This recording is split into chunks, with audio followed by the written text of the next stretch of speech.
so that's the start of the shuffle funk.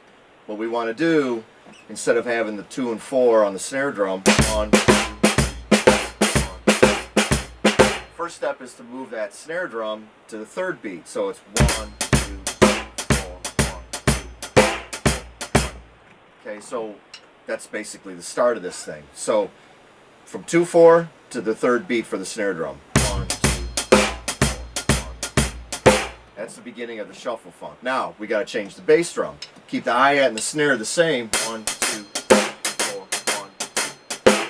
And what Bernard Purdie does, and later Bonham did it and Porcaro did it, was sort of add like different funkier patterns to the bass drum, sort of jazz up the shuffle funk a little bit, sort of put the funk in the shuffle.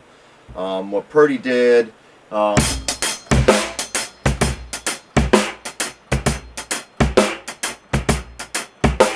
of changed it around a little bit.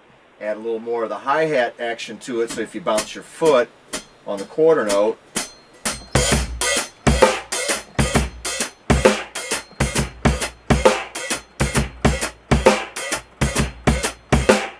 add that little chick effect.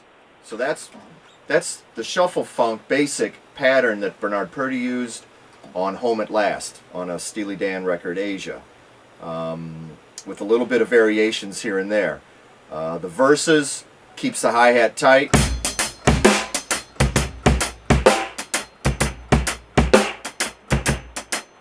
Adds that little kick in there every once in a while.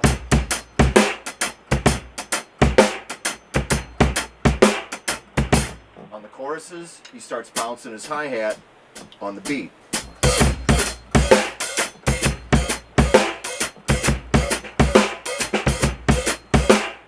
And then the next step, if you want to get to that next step, is to add that little ghost stroke.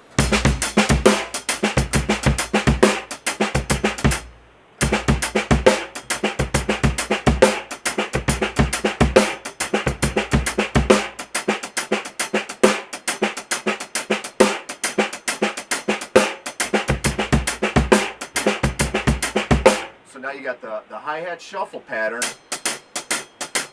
a little funky bass drum pattern, snare drum on the 2 and 4, add a little bit of the ghost stroke. Next step, final step, would be to add that bounce on the hi-hat.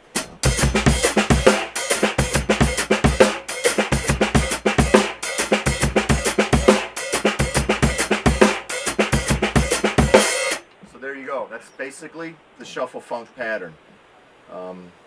Okay, cool.